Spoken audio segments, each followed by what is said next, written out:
My wife, who by the way is not a medical doctor, is very knowledgeable about disorders. Shortly after we got married, she diagnosed me with IHBL, commonly known as I hate being late disorder. When it comes to being on time, there are two types of people: those who are usually on time and those who are usually late. Oh no, I'm sorry, those who are fashionably late. But I don't believe there is a third kind. You either fit in one or the other, and you know exactly which group you fall into.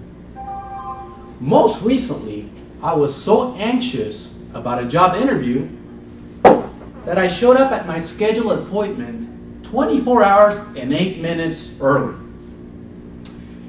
Yes, it is funny now, but let me tell you, it was quite embarrassing when it happened.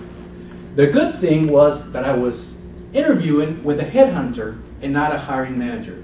Otherwise, the hiring manager may have thought that there was something seriously wrong with me. Could it be that I suffer from IHBL?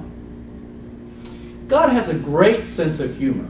He matched me up with somebody who does not share my sense of timeliness and urgency.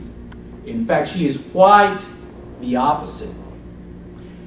My daughter was late so many days last year that I almost fired my wife from driving her to school until I found out that it cost me $2,400 a year to get the bus to take her to school.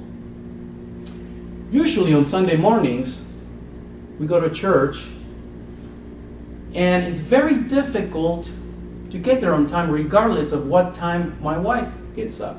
She could be 1, 2, or even 3 hours early, and somehow we just can't manage to get there on time.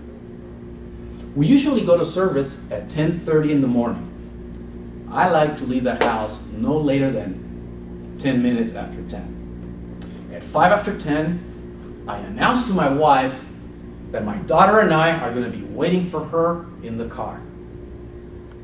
At 8 after 10, she's not out.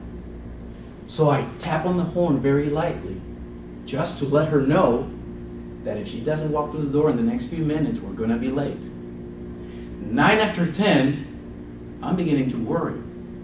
I tap again, this time a little bit longer, hoping that she would start moving towards the door.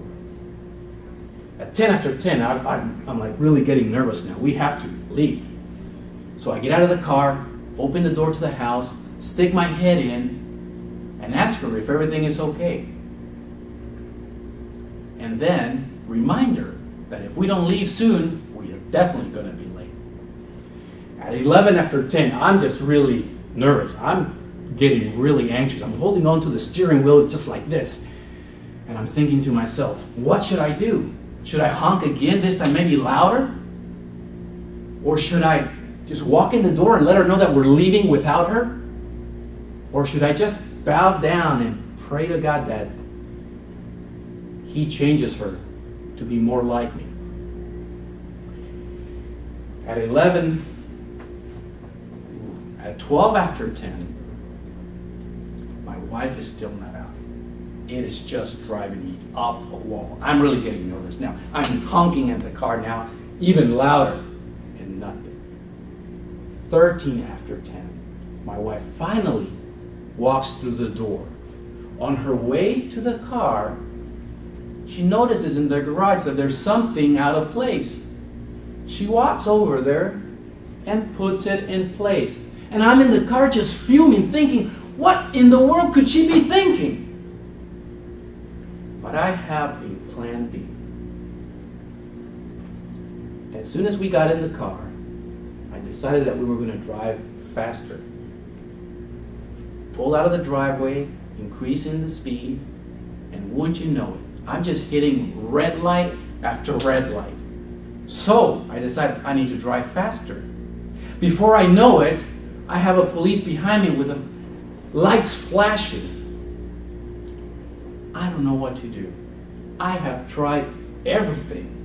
I've even considered I've even changed the time 5 minutes forward on all the clocks in the house and in her car. But some things you just can't change.